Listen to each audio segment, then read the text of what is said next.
କମଳା କମଳା କବାଟ ଖୋଲ କମଳା। ଯାଉଛି। ଏତେ ଡେରି ଯାଏ କ'ଣ କରୁଥିଲ?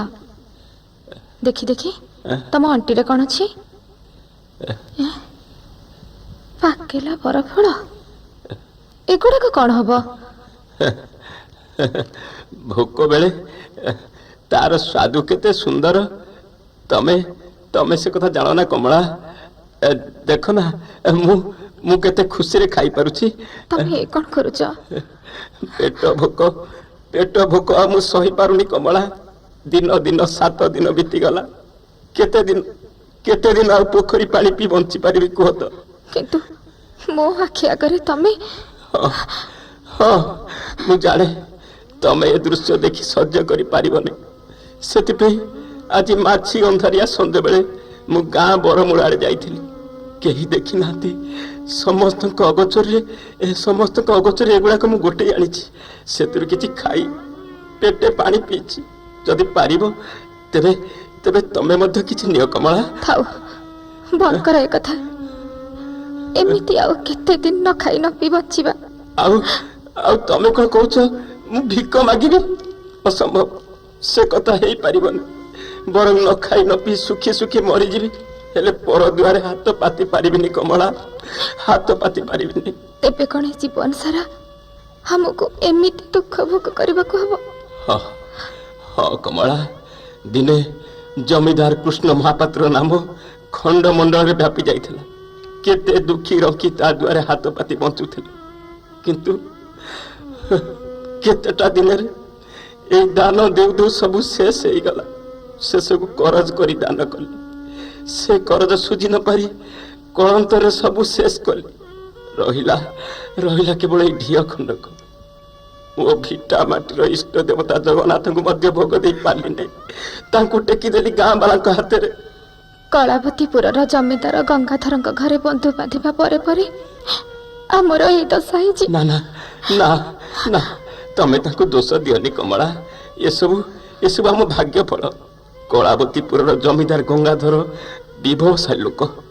ତାଙ୍କ ଟିକି ଝିଅ ଅନ୍ନପୂର୍ଣ୍ଣା ସହିତ ପୁଅ ରଘୁର ବିବାହ କରିଥିଲି କେତେ ଆଶା ନେଇ। ଏବେ ରଘୁ ଯୁବକ ହେଇଛି। ଲକ୍ଷ୍ମୀ ସ୍ୱରୂପା ଅନ୍ନପୂର୍ଣ୍ଣା ଘର ଯୋଗ୍ୟା ହେଇଛି ବୋଲି ଶୁଣିଛି। କିନ୍ତୁ କ'ଣ କରିବି? ତାଙ୍କ ସୁଖ ଦେଖିବା ପାଇଁ ମୋର କ'ଣ ବା ଅଛି? ସୁଖ ଦେଖିବ କ'ଣ?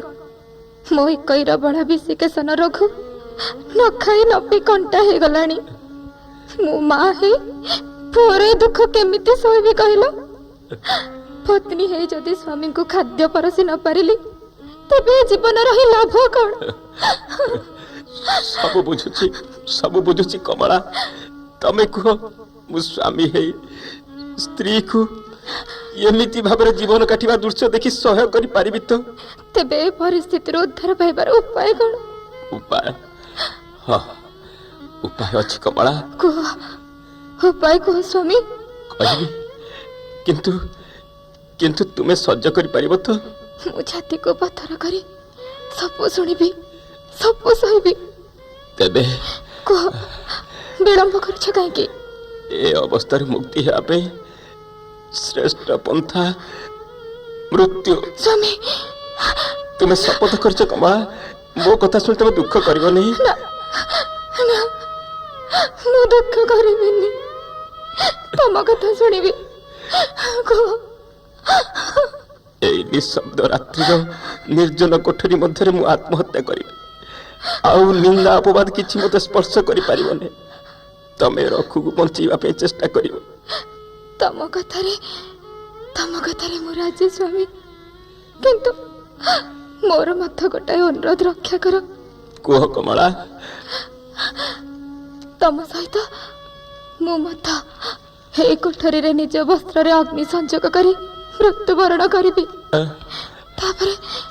ତାପରେ ଅଳିଅଳ ରଘୁକୁ ରକ୍ଷା କରିବେ ସ୍ୱୟଂ ଜଗତର ନାଥ ଜଗନ୍ନାଥ। ମା ହେ ପୁଅକୁ ମୁଠିଏ ଖାଇବାକୁ ଦେଇ ପାରିଲିନି ବୋଲି ଆଉ କେହି କହିବେନି। ତମେ ଠିକ କହିଛ କମଳା, ତମେ ଠିକ କହିଛ। आमे दुहे एकत्र आत्महत्या करिबा एई घरे रघु किछि जानि परिबो नै सकाळे उठी से आमो खोजिला बेलकू आमर आत्मा ई आकाशर पवन रे घुरी बुली तार मंगल कामना करूथबो।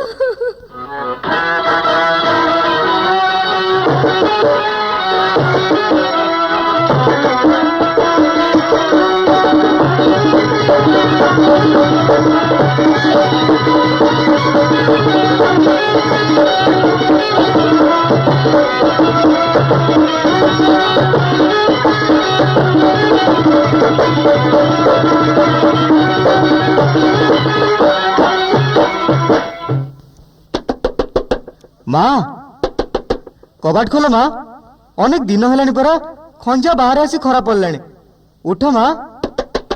अरे माँ कौन शुणु ना बाबा बाबा कबाट खोल बाबा बाबा माँ बाबा माँ बाबा। अरे कौन है रघु एमती पाटी कहीं कर राम भाई जेते डाकिले भी बाबा बाबा घर खोल ना घर भितर कबाट दि जाइए टिके साहाଯ୍य कर राम भाई कबाट खोली बापा माँ को बाहर कर। अच्छा रह व्यस्त नहीं अपेक्षा कर से साबरटा मो पाक देलु। हाँ से साबरटा आमे कबाट ताड़ी दबा देखिबा मौसा मासिकर कौन है नियो नियो भाई दे कबाटा तार दियो। हाँ तू से पाकू बंदर था। हाँ धक्का मार। ए कौन मौसा माउसी जे मृत बाबा बाबा माँ रखो रखो चुपी च रखो। ये तुम्हें कौन कल प्रभु। अरे दैव एकी कलु अरे दैव एकी कलु मो सुख बेल रे ए जुबा काल रे सबु किछि हरि नेलु।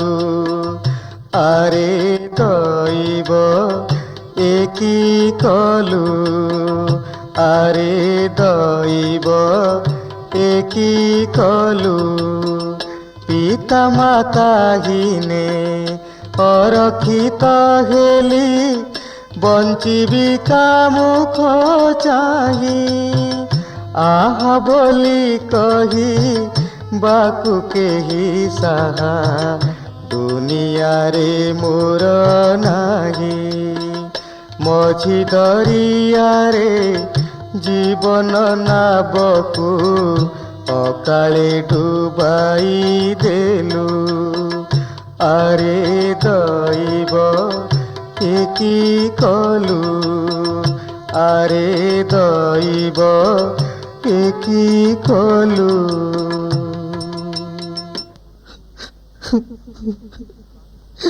कांतरा कांदना रे रखु कथार अच्छी परा कपाल लिखन के करिबान ना ना राम भाई मोर सब शेष हो जाइए एते बड़ दुनिया रे मोर केही नाहंती। रखु मते टिके साहाଯ୍य कर राम भाई। मु की साहाଯ୍य करिबि तू कह रखु मु निश्चय करिबि। जाने राम भाई मु जेते कांदिले मत आ मो बाबा माँ फेरबे नहीं से माने मो पर अभिमान करी चली जाइछंती किंतु कह कह रखु तांको सब सत्कार पाई तुम्हें मते टिके साहाଯ୍य कर राम भाई तांकर शुद्धि क्रिया कराई दियो एटिया खंडक मु तुमको दे देबी। रखु तू कौन पागल हो गलु ये ढिया खंडक मते देदेले तू मुंड गुंजब कोठी मो मो आ एठिया पड़ी रही लाभ कौन राम भाई आउ कहा पाई माटी मोहरी मुखारी हेबी। तबे तबे तू कौन कहचु मु ये गाँ भेटा माटी छाड़ी श्रीक्षेत्र को चली जी राम भाई से भिक मागी अरक्षित परी सिंहधर सामने दिन काटिबी श्री जगन्नाथ गुण गाई गाई मोर दिन बीतीज राम भाई मते लोक कहे रघु अरक्षित रघु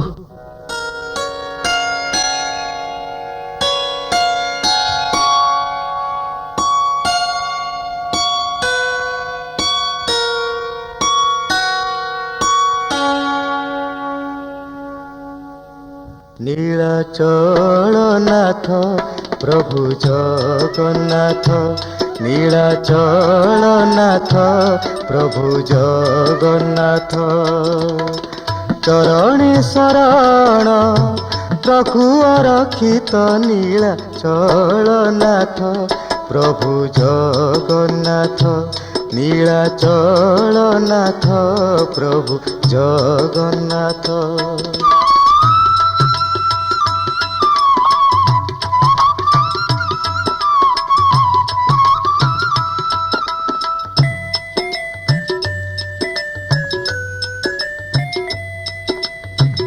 অগতির গতি ভকতর সখা উড়াও পতিত পাবন পতাকা অগতির গতি ভকতর সখা উড়াও পতিত পাবন পতাকা তুমি বন্ধু সখা ভ্রাত মাত তাত নীলাচল নাথ প্রভু জগন্নাথ নীলাচল নাথ প্রভু জগন্নাথ।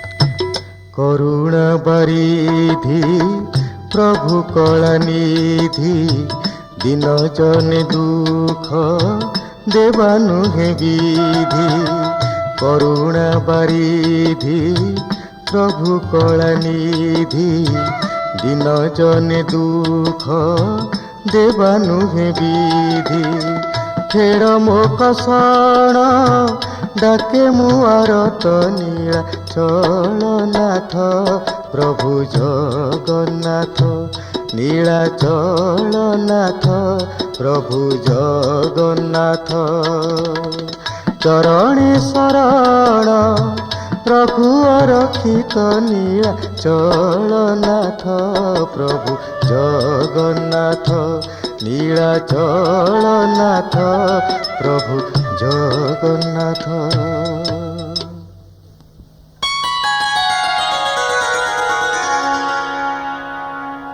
বাবা বাবা କଣ ହେଲା ଭରତ?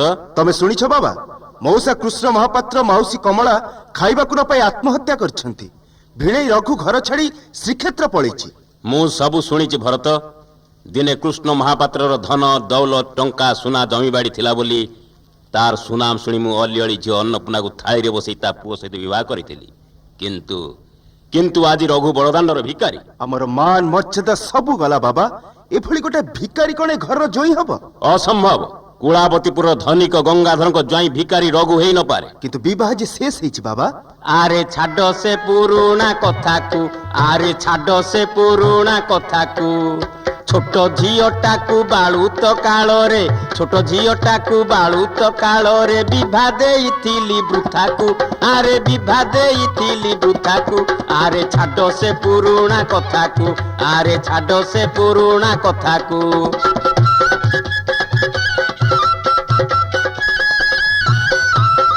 ଧନରେ ଚାଲୁଛି ମୁହିଁ ଗଙ୍ଗାଧର, ଦେବୀ କାଢି ସୁନା ରୂପା ଅଳଙ୍କାର। ଧନରେ ଚାଲୁଛି ମୁହିଁ ଗଙ୍ଗାଧର, ଦେବୀ କାଢି ସୁନା ରୂପା ଅଳଙ୍କାର। ରାଜା ଧନୀ ଘର ପୁଅ ଆସି କେତେ, ରାଜା ଧନୀ ଘର ପୁଅ ଆସି କେତେ ବିକିବେ ତାଙ୍କର ମଥାକୁ, ଆରେ ବିକିବେ ତାଙ୍କର ମଥାକୁ। ଆରେ ଛାଡ ସେ ପୁରୁଣା କଥାକୁ, ଆରେ ଛାଡ ସେ ପୁରୁଣା କଥାକୁ। ଏ ଭଉଣୀ ଅନ୍ନପୂର୍ଣ୍ଣା ତାହେଲେ ଆଉ ଥରେ ବାହା ହବ ବାବା? ହଁ ହଁ, ମୋ ଝିଅ ଅନ୍ନପୂର୍ଣ୍ଣା ପୁଣି ଥରେ ବାହା ହେବ। ରଘୁ ସହିତ ମୋ ଝିଅର ସେ ବିବାହକୁ ମୁଁ ଅସ୍ୱୀକାର କରୁଛି। କିନ୍ତୁ ଆମ ଘରେ ବନ୍ଧୁ କରିବା ପାଇଁ ଆଉ ଏ ଖଣ୍ଡମଣ୍ଡଳରେ କିଏ ଅଛି ବାବା? କେବଳ କମଳପୁରର ଧନପତି ବାସୁ ମହାପାତ୍ରଙ୍କ ପୁଅ ରାମଚନ୍ଦ୍ର ହିଁ ଏକମାତ୍ର ପାତ୍ର। ବାସୁ ମହାପାତ୍ର ରାଜି ହେଇଗଲେ ଭଉଣୀ ଅନ୍ନପୂର୍ଣ୍ଣା ଯୋଗ୍ୟ ପାତ୍ରଟିଏ ପାଆନ୍ତା। କୃଷ୍ଣ ମହାପାତ୍ରଙ୍କ କଥା ଶୁଣିବା ପରେ ମୁଁ କିଛି ବାକି ରଖି ନାହିଁ ଭରତ। ବାସୁ ମହାପାତ୍ର ନିକଟକୁ ଖବର ଦେଇଥିଲି, ସେ ଆନନ୍ଦରେ ପ୍ରସ୍ତାବ ଗ୍ରହଣ କରିଛନ୍ତି। ବେଶ, ତେବେ ଆଉ ବିଳମ୍ବ କରୁଛନ୍ତି କାହିଁକି? ଶୀଘ୍ର ଦିନ ଧାର୍ଯ୍ୟ କରି ଜଣେଇ ଦିଅନ୍ତୁ। ସେ କାର୍ଯ୍ୟ ମଧ୍ୟ ମୁଁ ଶେଷ କରିଦେଇଛି ଭରତ। ଜ୍ୟୋତିଷଙ୍କୁ ପଚାରି ଦିନ ଧାର୍ଯ୍ୟ କରିଛି। ବାସୁ ମହାପାତ୍ରଙ୍କୁ ଜଣେଇ ଦେଇଛି ଯେ ଆଗାମୀ ଫଗୁଣ ମାସ ପଞ୍ଚମୀ ତିଥିରେ ମଙ୍ଗଳ କୃତ୍ୟ ଶେଷ ହେବ। अन्नपूर्णा किए बौल किलो हाँ आज तोर कौन है कि भारी खुशी तो खुशी हेबिनी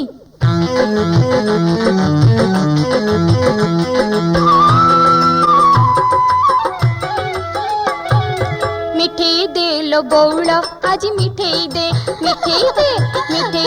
लो बौल आज मिठे दे सुनी मिनी कुनी कनका पाई पठे दे जा मिठे दे लो बौल आज मिठे दे लो बौल आज मिठे दे चौपाड़ी घर सुनी छी आज तोहरी कथा किणा हे आज तो पाई परा गज मुकुता मनर गछरे सार मालट लटे दे मिठे दे लो बौल आज मिठे दे लो बौल आज मिठे दे कमलपुर धनिक पुओ रामचंद्र बर करे मौसा करे केते आदर एथर मनरे मिलनर कहीं फुटे दे मिठे दे लो बौल आज मिठे दे लो बौल आज मिठे दे बौल किलो रागुचु कहीं भरत भाई कहते काईच तू ए कथा अन्नपूर्णा को जनईबुनी हेले मो पाटी तो कल खल चुप हो रोची के तके चुप हो बोल आ से कथा सुनिबा को मु राजी नुहे एक कहू आलो बोल मुझे आनर नारी किए नेब आसी काहे की पुणी मो हाथ धरी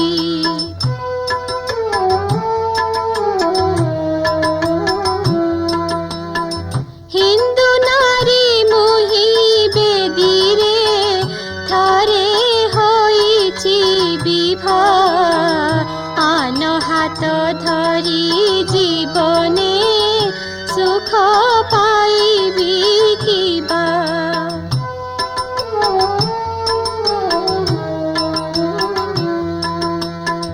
की बोलिबे मोते जगते मुखी बार बनिता पतिव्रता मु अछंती मोर पति देवता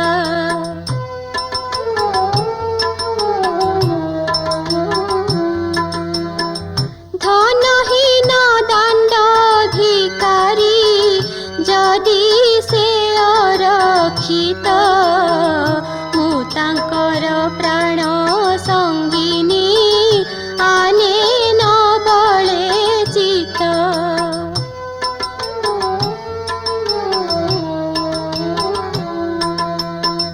कि मिलिब मोते संपदु से जे मोर संपद दियो नाही आउ बौल मोते कटु संवाद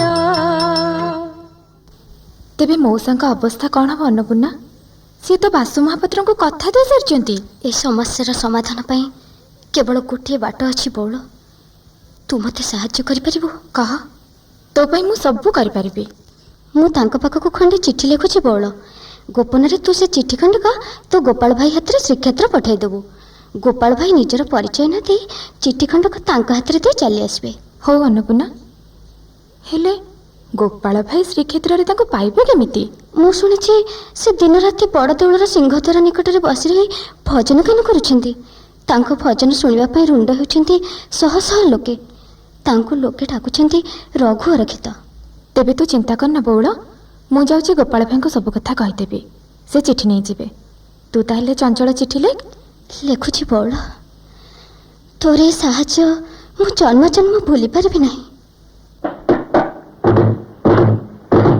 जय श्रीपति श्री राधा मोहन जय श्रीपति श्री राधा मोहन वृंदावन बिहारी मधुसूदन वृंदावन बिहारी मधुसूदन जय पीताम्बर धर नील मेघ सुंदर जय पीताम्बर धर নীল মেঘ সুন্দর ভক্ত হৃদয় তাপহারি চন্দন জয় শ্রীপতি শ্রীরাধা মোহন জয় শ্রীপতি শ্রীরাধা মোহন বৃন্দাবন বিহারী মধুসূদন।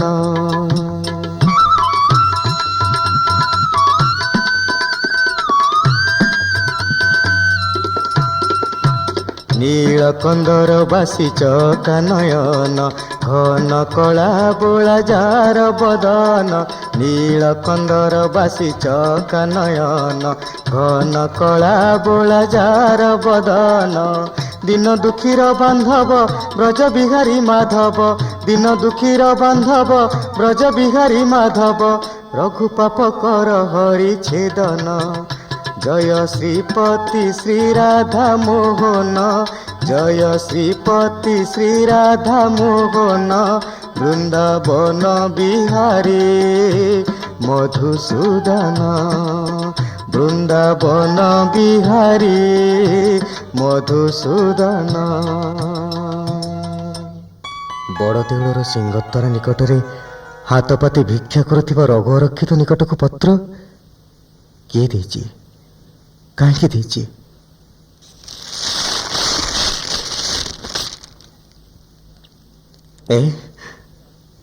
ଏ ପତ୍ର ଲେଖିଛି ପ୍ରାଣପ୍ରିୟ ପତ୍ନୀ ଅନ୍ନପୂର୍ଣ୍ଣା।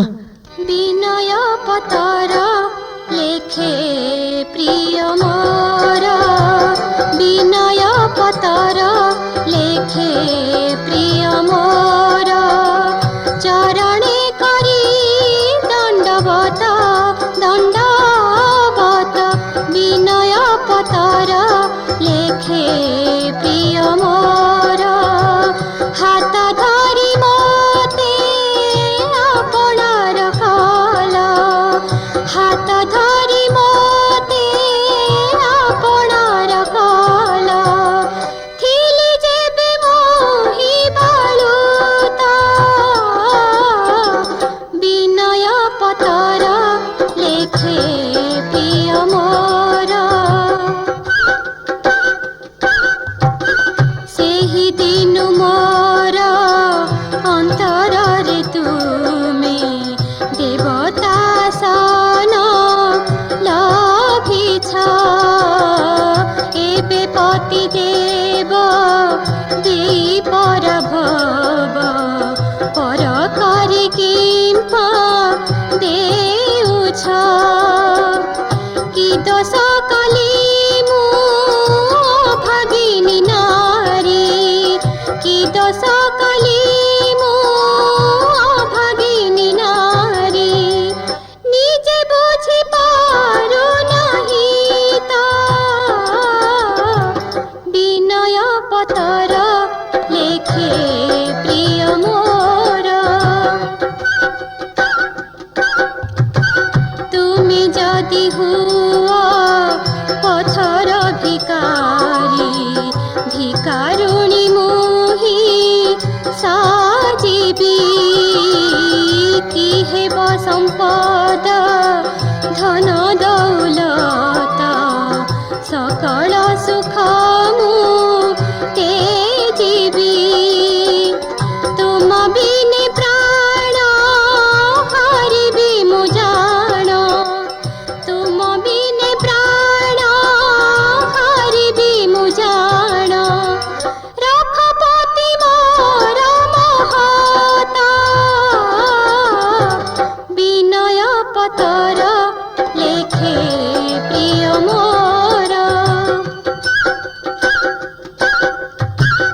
আগামী ফগুণ পঞ্চমী তিথিরে বিবাহ পুণি মো হইব তুমি থাউ থাউ আন হেব পতি দইব কিয়ে সহিব পতর পাই মো আসিব মুখর পতর পাই মো আসিব মুখর বসি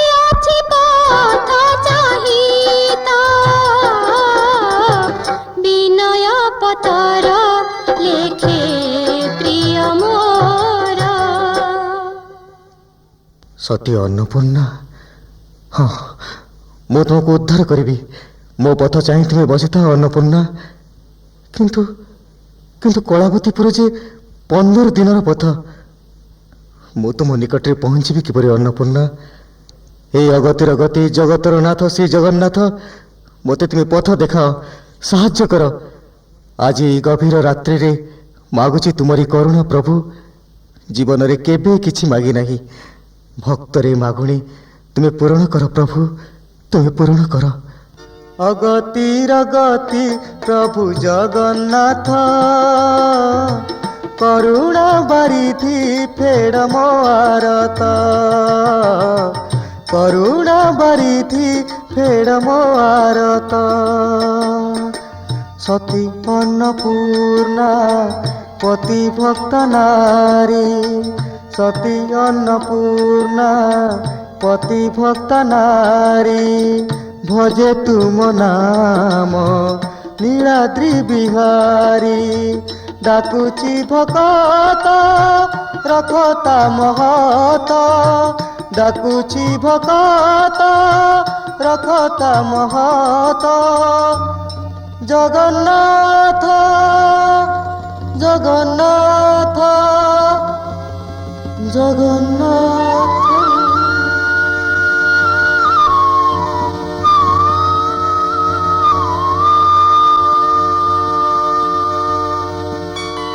ବେତାଳ ପ୍ରଭୁ ଭକ୍ତ ରଘୁ ଅରକ୍ଷିତ ମୋର ଭଜନ ଗାନ କରୁ କରୁ ସିଂହଦ୍ୱାର ସମ୍ମୁଖରେ ନିଘୋଡ଼ ନିଦ୍ରାରେ ନିଦ୍ରିତ। ତୁମେ ତାଙ୍କୁ ବାୟୁଯାନରେ ବସାଇ ସିଂହଦ୍ୱାରରୁ କଳାପତିପୁରକୁ ଘେନିଯାଅ। ଧନପତି ଗଙ୍ଗାଧରଙ୍କ ନଅର ସମ୍ମୁଖରେ ଶୟନ କରାଇ ଦେଇ ପ୍ରତ୍ୟାବର୍ତ୍ତନ କର। ମୁଁ କେଉଁଠି? ଏ ତ ବଡ଼ଦାଣ୍ଡ ନୁହେଁ, ସିଂହଦ୍ୱାର ନୁହେଁ, ତେବେ କ'ଣ କଳାବତୀପୁର? ତୁମର ଅପାର କରୁଣା ପ୍ରଭୁ, ଏ ଦିନଜନର ଡାକ ତୁମେ ଶ୍ରବଣ କରିଛ।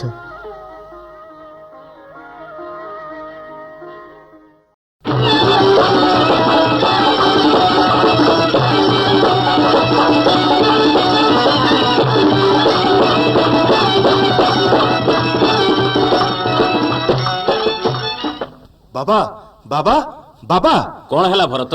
ସବୁ ସରିଗଲା ବାବା, ସବୁ ସରିଗଲା। ରଘୁ ଅରକ୍ଷିତ ଆସି ଆମ ଉଆସ ଭିତରେ କହୁଛନ୍ତି ସେ ତାଙ୍କ ସାଥିରେ ଅନ୍ନପୂର୍ଣ୍ଣାକୁ ନେଇଯିବେ। ଇଏ କେମିତି ସମ୍ଭବ ହେଲା ଭରତ? ସେ ପୁରୀରେ ଥାଇ ଅନ୍ନପୂର୍ଣ୍ଣାର ବିବାହ କଥା ଜାଣିଲା କେମିତି? ମୁଁ ବୁଝିପାରୁନି ବାବା।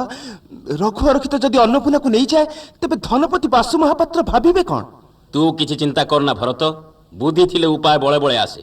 ମୁଁ ଯାହା କହୁଛି ତୁ ସେଇଆ କର। କୁହ ବାବା, ମୁଁ ଆପଣଙ୍କ ଆଦେଶ ଅକ୍ଷରେ ଅକ୍ଷରେ ପାଳନ କରିବି। কি করিবি কুহ পিতা মো নিশ্চয় করিবি যাই, ନରକୁ ଆଣି ନୂତନ ବସ୍ତ୍ର ଦିଅ ପିନ୍ଧାଇ, আদর করিলে নরে আমি করিবা কিস, ରାତିରେ ତାହାକୁ ଖୁଆଇ ଦେବା ପିଠାରେ ବିଷ।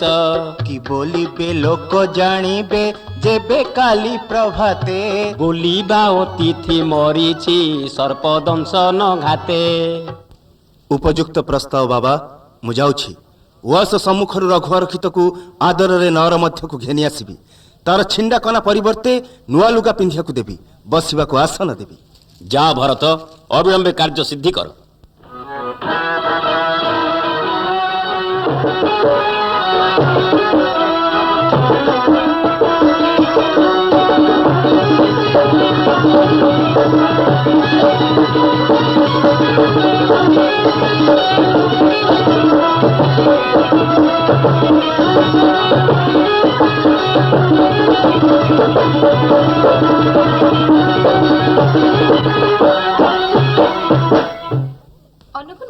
ଅନ୍ନପୂର୍ଣ୍ଣା ଅନ୍ନପୂର୍ଣ୍ଣା, ହ୍ୟାଲୋ, ଏମିତି ଧଇଁସଇଁ ହେଇ ଥାଇଛୁ କାହିଁକି ବଉଳ? ଶୁଣିଛୁ ଅନ୍ନପୂର୍ଣ୍ଣା, ଜୋଇଁ ପୁଅ ରଘୁ ଅରକ୍ଷିତ ଆସିଛନ୍ତି। ବଉଳ, ଭରତ ଭାଇ ତାଙ୍କୁ ନଅର ଭିତରକୁ ଆଣି ନୂଆ ଲୁଗା ପିନ୍ଧେଇ ଆସନରେ ବସେଇଛନ୍ତି। କିନ୍ତୁ କଳାବତୀପୁରର ଲୋକମାନେ ଜାଣନ୍ତି ସେ ଜୋଇଁ ପୁଅ ନୁହନ୍ତି, ଜଣେ ଅତିଥି। ବଉଳ, ସତରେ କ'ଣ ମୋ ଡାକ ଜଗାକାଳିଆ ଶୁଣିଛନ୍ତି? ମୋର କୋଟି ଜନ୍ମର ତପସ୍ୟା ଆଜି ସାର୍ଥକ ହେଇଛି ବଉଳ। କିନ୍ତୁ ରହିଗଲୁ କାହିଁକି? କହ ବଉଳ, କ'ଣ କହିବୁ କହ। କିନ୍ତୁ ଜୋଇଁ ପୁଅ ରଘୁ ଅରକ୍ଷିତ ଆଉ ତତେ ମିଳିବେନି ବଉଳ। ସେ ରହିଗଲୁ କାହିଁକି? କହ କହ ବଉଳ। ଆଜି ରାତି ପରେ ଜୋଇଁ ପୁଅ ଆଉ ଜୀବନ ଧରି ବଞ୍ଚି ରହିବେନି। ତାଙ୍କ ନାଁ ଚିରଦିନ ପାଇଁ ଲୋପ ପାଇଯିବ। ନା ନା, ମୋର ଏ ଶୁଭ ବେଳରେ ତୁ ଏ ଶୁଭ କଥା କହ ନାହିଁ। ସେ ଯେ ମୋ ପତ୍ର ପାଇ ଶ୍ରୀକ୍ଷେତ୍ରରୁ ଧାଇଁ ଆସିଛନ୍ତି କଳାବତୀପୁର ମୋତେ ସାଙ୍ଗରେ ନେଇଯିବା ପାଇଁ। ହଁ ଅନ୍ନପୂର୍ଣ୍ଣା, ସେ ଆସିଛନ୍ତି। ହେଲେ କହ ବଉଳ। ଚଉପାଠି ଘରେ ମଉସା ଆଉ ଭରତ ଭାଇଙ୍କ ଆଲୋଚନା ଶୁଣିଲି। କ'ଣ ଶୁଣିଲୁ? ସେମାନେ ତତେ କମାଳପୁର ବାସୁ ମହାପାତ୍ରଙ୍କ ପୁଅ ରାମଚନ୍ଦ୍ର ସହିତ ବିବାହ ଦେବା ପାଇଁ ରଘୁ ଅରକ୍ଷିତଙ୍କୁ ଆଜି ରାତିରେ ବିଷ ଦେଇ ମାରିଦେବେ। ବଉଳ। ହଁ ଅନ୍ନପୂର୍ଣ୍ଣା, ଆସନ୍ତାକାଲି ସକାଳୁ ଚାରିଆଡ଼େ ପ୍ରଚାର ହେଇଯିବ ଅତିଥି ସର୍ବଦଂଶନରେ ମୃତ୍ୟୁବରଣ କରିଛନ୍ତି।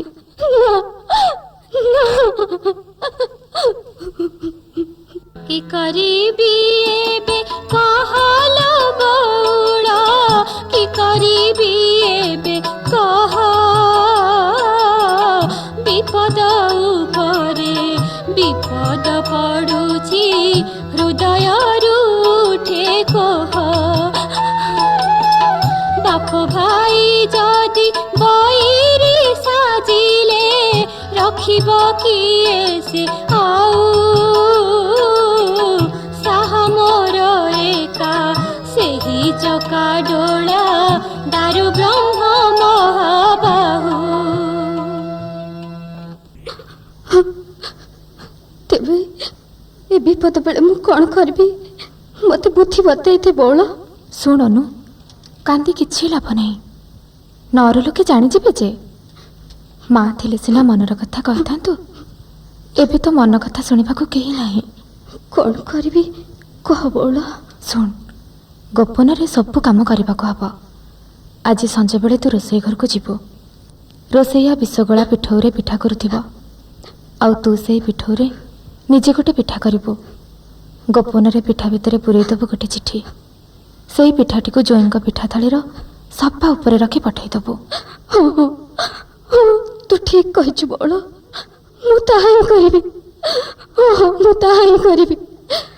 ମୋତେ ସାହସ ଦିଅ ପ୍ରଭୁ ଜଗନ୍ନାଥ। ମୋତେ ଧୈର୍ଯ୍ୟ ଦିଅ, ମୋତେ ଧୈର୍ଯ୍ୟ ଦିଅ।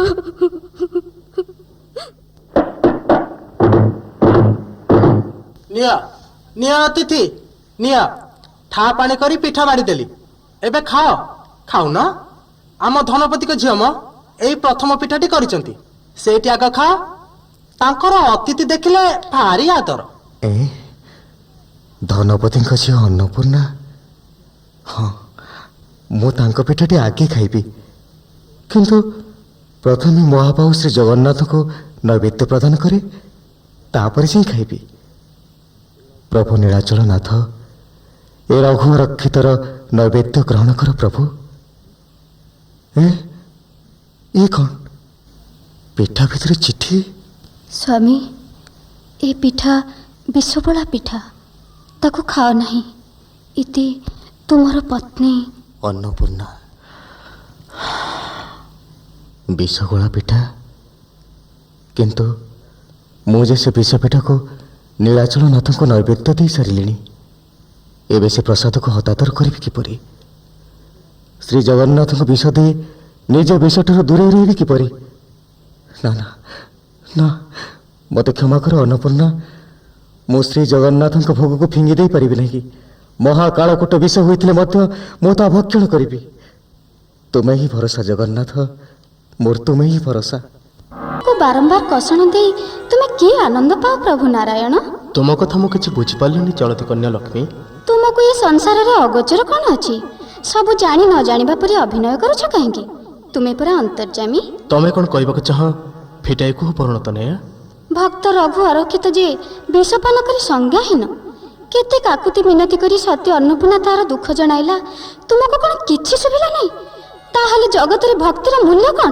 ସତୀତ୍ୱର ଅର୍ଥ କ'ଣ? ହଁ, ତମେ ଠିକ୍ କଥା ମନେ ପକାଇ ଦେଇଛ ଦେବୀ। କାଳକୂଟ ବିଷପାନ କରି ମୋ ମୁଣ୍ଡ ଟିକେ ଘୁରେଇ ଦେଇଥିଲା।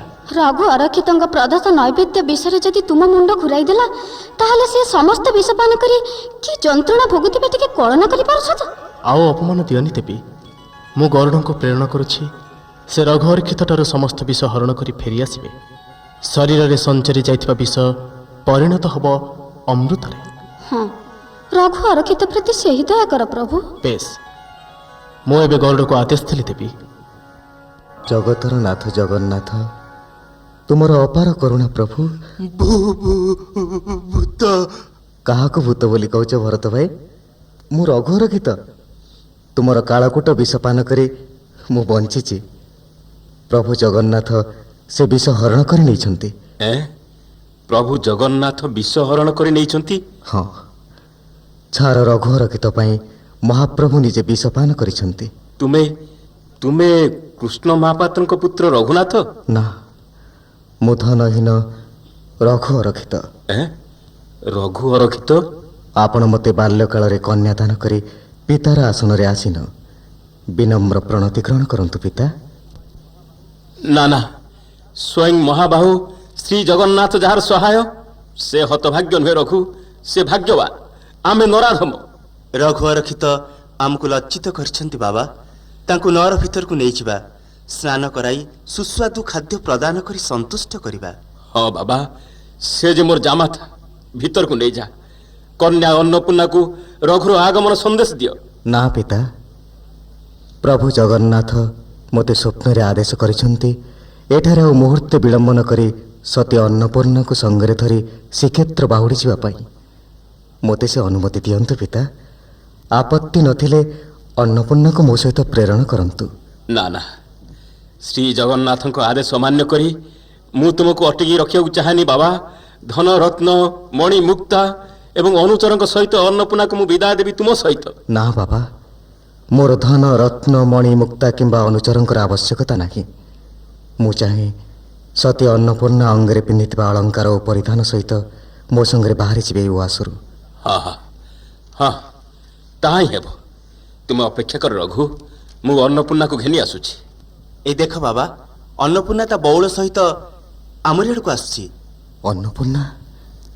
ମୋର ପ୍ରାଣତି କ୍ଷୀଣ ସ୍ୱାମୀ। ଯା ମା, ଆଉ ନଅର ଆଡ଼କୁ ମୁହଁ ନ ଫେରି ତୋ ସ୍ୱାମୀ ସହିତ ତୁ ଆଗକୁ ଆଗେଇ ଯା। ସେଇ ଦୃଶ୍ୟ ଦେଖି ମୁଁ ଆଖିରୁ ଲୁହ ଗଡ଼େଇ ନିଜ କୃତ ପାପର ପ୍ରାୟଶ୍ଚିତ କରିବି।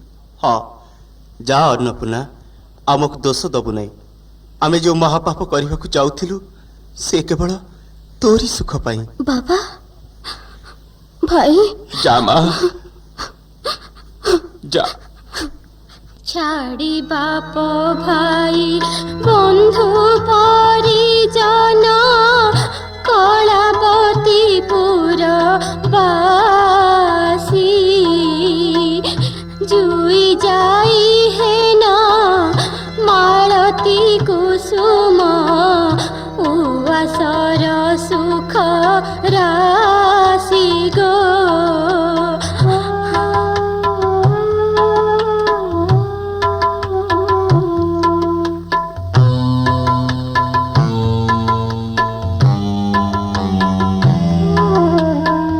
ଯାଉଛି ମୁଁ ଆଜି ଧରି ପତି ହାତ ମେଲାଣି ଦିଅ ବଉଳ ଝାର ନାହିଁ କେହି ନୟନର କୋଳୁ ମୋ ଲାଗି ମମତା ଜଳ ଗୋ।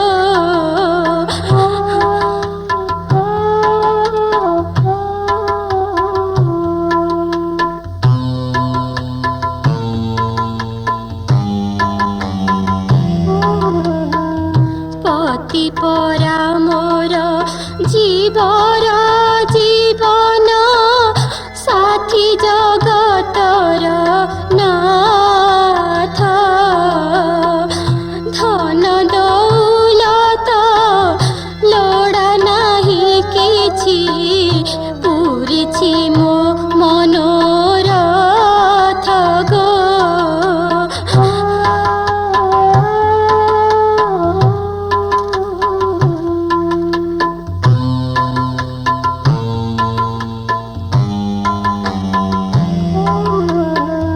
ভুলি জীব সর্বে অন্নপূর্ণা নাম পছে দেব নাহি দোষ প্রণতি জনাই ঘেনুছি মেলাণী মাগুছি তব আসি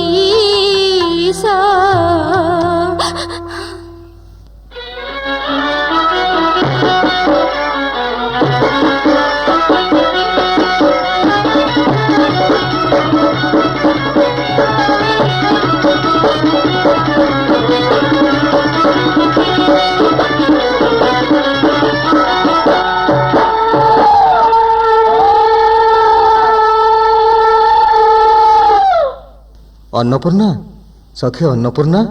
କ'ଣ କିଛି ଆଦେଶ କରିବ ସ୍ୱାମୀ? ହଁ ଅନ୍ନପୂର୍ଣ୍ଣା, ମୁଁ ବଡ଼ ବିପଦରେ ପଡ଼ିଯାଇଛି।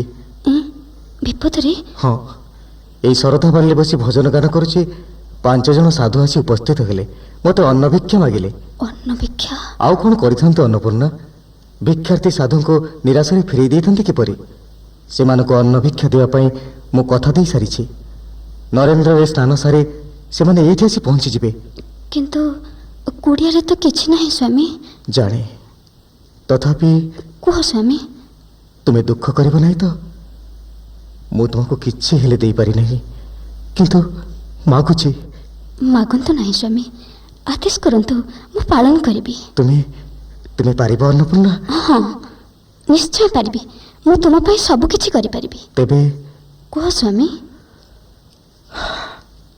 ତୁମ ଅଙ୍ଗର ଅଳଙ୍କାରକୁ ପାଖ ମହାଜନଙ୍କ ନିକଟରେ ବନ୍ଧା ପକାଇ ଅନ୍ନ ବ୍ୟଞ୍ଜନ ପାଇଁ କିଛି ସାମଗ୍ରୀ ଆଣ। ନିଅ ନିଅ ସ୍ୱାମୀ, ଏଥିରେ କୁଣ୍ଠା କାହିଁକି? ମୋର ଅଙ୍ଗ ଅଳଙ୍କାର ତ ତୁମେ, ଏ ଅଙ୍ଗ ଅଳଙ୍କାର କ'ଣ ହେବ? ମୁଁ ନୁହେଁ ଅନ୍ନପୂର୍ଣ୍ଣା, ମହାଜନ ଭାବିବେ ଭିକାରୀ ରଘୁ ଅରକ୍ଷିତ ମୂଲ୍ୟବାନ ଅଳଙ୍କାର ଆଣିଲା କେଉଁଠୁ? ତାପରେ ତାପରେ ମୋତେ ଯଦି ସେ ଚୋର ବୋଲି ଭାବନ୍ତି। ତା ଛଡ଼ା ତୁମେ ଯଦି ଯାଇପାରନ୍ତ। ଅକୁଣ୍ଠିତ ଚିତ୍ତରେ ଯାଉଛି ସ୍ୱାମୀ, ତୁମେ ଅପେକ୍ଷା କର। ଯାଅ ଅନ୍ନପୂର୍ଣ୍ଣା, ଯାଅ। ଶୂନ୍ୟ ହସ୍ତରେ ଯେ ପ୍ରତ୍ୟାବର୍ତ୍ତନ କଲ ଅନ୍ନପୂର୍ଣ୍ଣା। ହଁ ସ୍ୱାମୀ, ଧନପତି ଅଳଙ୍କାର ରଖି ଅନ୍ନ ବ୍ୟଞ୍ଜନର ଦ୍ରବ୍ୟ ଦେବା ପାଇଁ ଅନିଚ୍ଛା ପ୍ରକାଶ କଲେ। କହିଲେ, କ'ଣ କହିଲେ କୁହ?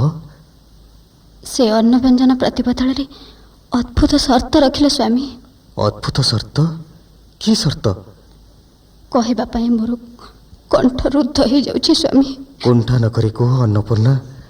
ଆଉ ଅଳ୍ପ ସମୟ ପରେ ଯେ ଭିକ୍ଷାର୍ଥୀ ସାଧୁମାନେ କୋଠିର ଦ୍ୱାରରେ ଉପସ୍ଥିତ ହୋଇଯିବେ, ସେମାନଙ୍କୁ ମୁଁ କି ଉତ୍ତର ଦେବି? ସେମାନେ ଯଦି ଶୂନ୍ୟ ହସ୍ତରେ ଫେରିଯିବେ, ତାହେଲେ ଭାବିବେ କ'ଣ?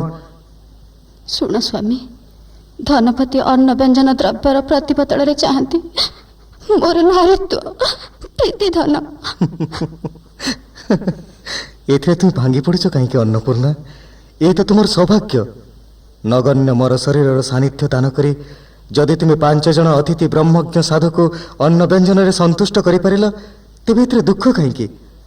ଏ ଜାତି ଅତିଥି ସତ୍କାର ପାଇଁ ଛାର ଶରୀରର ସୁଷମା କାହିଁକି ଜୀବନ ମଧ୍ୟ ଦାନ କରିପାରେ। ସ୍ୱାମୀ, ତୁମେ ଶୁଣିଥିବ ଅନ୍ନପୂର୍ଣ୍ଣା, ନିରନ୍ନ କାଙ୍ଗାଳ ଭିକ୍ଷାର୍ଥୀଙ୍କୁ ଦାନ କରି କରି ମୋର ପିତା ଧନପତି କୃଷ୍ଣ ମହାପାତ୍ର ସର୍ବସ୍ୱ ହରାଇଦେଲେ।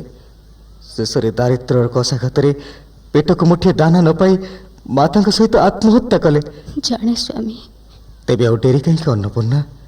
ଶ୍ରୀ ଜଗନ୍ନାଥଙ୍କୁ ସ୍ମରଣ କରି ଅତିଥିଙ୍କ ସେବା ପାଇଁ ଧନପତିକୁ କଣ୍ଟ ଦେଇ ଆସ। ଯାଉଛି ଯାଉଛି ସ୍ୱାମୀ, ଧନପତିଙ୍କୁ କଣ୍ଟ ଦେଇ ଅନ୍ନ ବ୍ୟଞ୍ଜନର ଦ୍ରବ୍ୟ କିଣି ଆସିବି। ତୁମ ନିର୍ଦ୍ଦେଶରେ ମୁଁ ସବୁ କିଛି କରିପାରିବି ସ୍ୱାମୀ। ଯାଅ ଯାଅ ସତୀ ଅନ୍ନପୂର୍ଣ୍ଣା, ଯାଅ। ମୋର ଆଜି ଆନନ୍ଦର ସୀମା ନାହିଁ ଅନ୍ନପୂର୍ଣ୍ଣା। ଅତିଥିମାନେ ତୁମ ହସ୍ତ ପ୍ରସ୍ତୁତ ଅନ୍ନ ବ୍ୟଞ୍ଜନ ଭୋଜନ କରି ମହାତୃପ୍ତିରେ ବିଦାୟ ଘେନିଛନ୍ତି। ଶ୍ରୀ ଜଗନ୍ନାଥଙ୍କର ଅପାର କରୁଣା ସ୍ୱାମୀ, ନଚେତ୍ ଏତେ ଅଳ୍ପ ସମୟ ମଧ୍ୟରେ ସୁମିଷ୍ଟ ସୁସ୍ୱାଦୁ ଅନ୍ନ ବ୍ୟଞ୍ଜନ ପ୍ରସ୍ତୁତ ହୋଇପାରିଥାନ୍ତା କିପରି? ଦୟାବନ୍ତ ଭାବଗ୍ରାହୀ, ଦୟାବନ୍ତ ଭାବଗ୍ରାହୀ, ତୁମ ହାତେ ଛନ୍ତି ଅମୃତ ଦେଇ, ହେ ସାଧୁ ଭୁଞ୍ଜିଛନ୍ତି ତୃପ୍ତ ହୋଇ ମିତଣୀରେ। ତୁମ ଭକତିରେ ବସ, ତୁମ ଭକତିରେ ବସ, ହୋଇଛନ୍ତି ପ୍ରଭୁ ଜଗତ ଈଶଗ। ପ୍ରାପ୍ୟ ନୁହେଁ ମୋର ଏହି ଯଶ ଦେବତା ଗো। ତୁମେ ମୋର ପ୍ରାଣ ପ୍ରିୟା, ତୁମେ ମୋର ପ୍ରାଣ ପ୍ରିୟା, ତୁମ ବିନା କାହିଁ ପ୍ରଭୁଙ୍କ ଦୟା ହେ। ଭାଗ୍ୟ ବଳେ ତୁମେ ମୋର ଜାୟା ମିତଣୀରେ। ଏତେ ଯଶ ଗୁଣ ଗାନ, ଏତେ ଯଶ ଗୁଣ ଗାନ, ଶୁଣିବା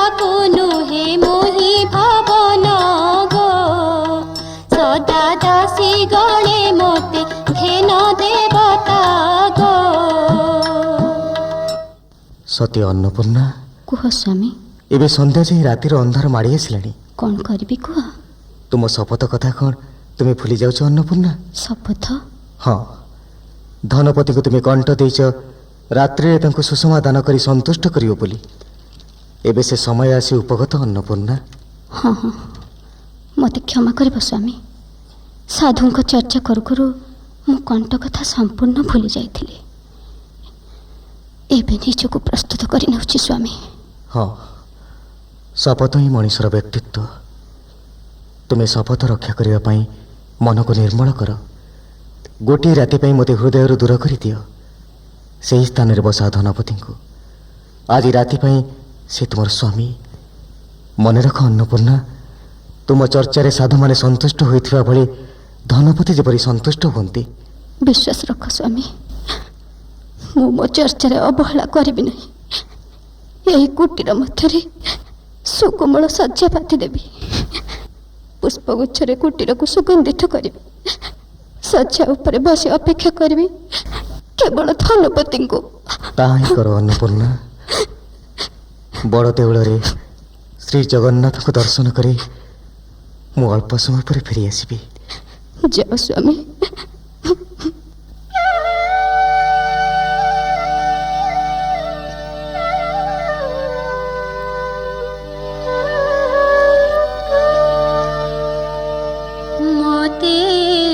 पथर कर प्रभु शपथ पाई मोते पथर कर प्रभु मन दोहले न जाओ मन दोहले न जाओ आन मन होई मोते पथर कर प्रभु शपथ पाई मोते पथर कर प्रभु पतिव्रता मु तांकरी आदेशे सती पाणिया को अनल रे झासे पतिव्रता मु तांकरी आदेशे सती पाणिया को अनल रे झासे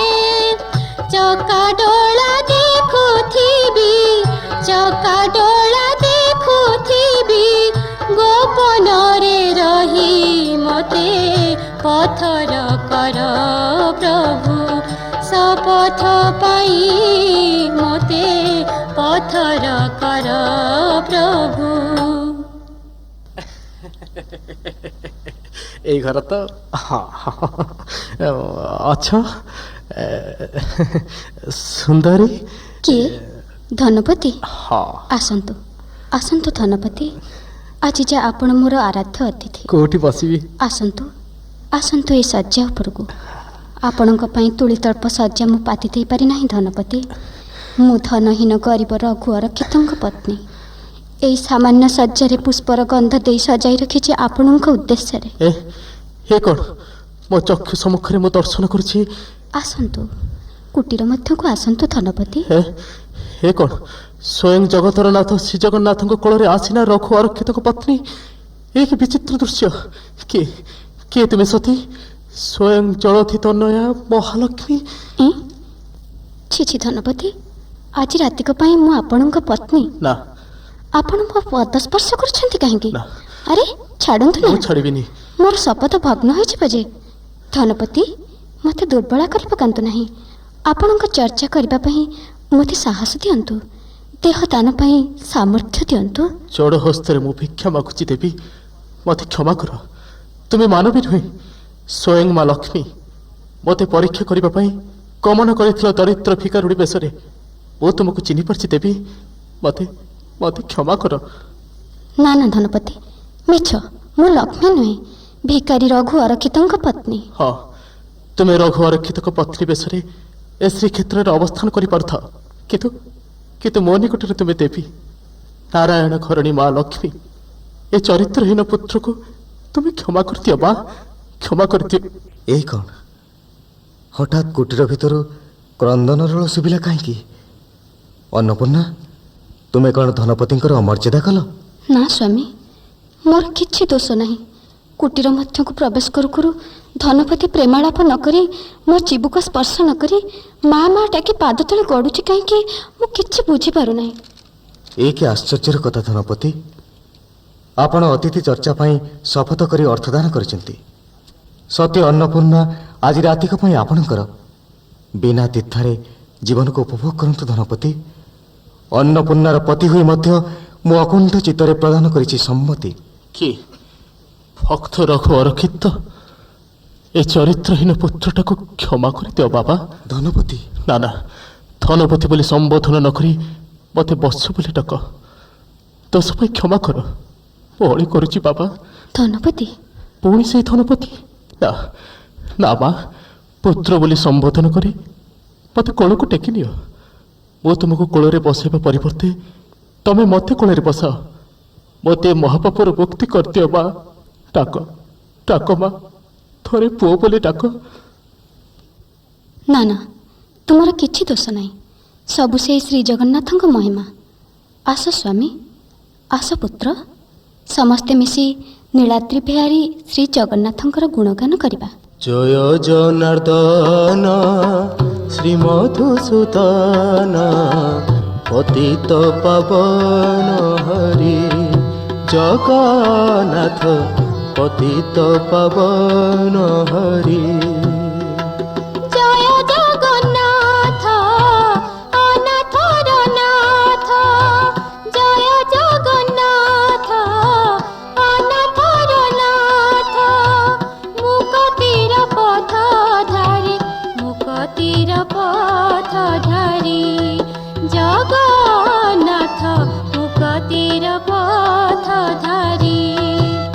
জগন্নাথ হে জগন্নাথ, জগন্নাথ হে জগন্নাথ, জগন্নাথ হে জগন্নাথ, জগন্নাথ হে জগন্নাথ। জয় নন্দ সুত কমলার কান্ত, জগত আরত তারি। জয় নারায়ণ পতিত তারণ তুরিত হরণকারী, জগন্নাথ তুরিত হরণকারী। জগন্নাথ হে জগন্নাথ, জগন্নাথ হে জগন্নাথ, জগন্নাথ হে জগন্নাথ, জগন্নাথ হে জগন্নাথ। জয় যদুপতি অগতির গতি, গিরি গোবর্ধন ধারি। জগত তারণ ভয় নিবারণ শরণ মাগে মুরারি, জগন্নাথ শরণ মাগে মুরারি। জগন্নাথ হে জগন্নাথ, জগন্নাথ হে জগন্নাথ, জগন্নাথ হে জগন্নাথ, জগন্নাথ হে জগন্নাথ, জগন্নাথ হে জগন্নাথ, জগন্নাথ হে জগন্নাথ, জগন্নাথ হে জগন্নাথ, জগন্নাথ হে জগন্নাথ, জগন্নাথ হে জগন্নাথ, জগন্নাথ হে জগন্নাথ।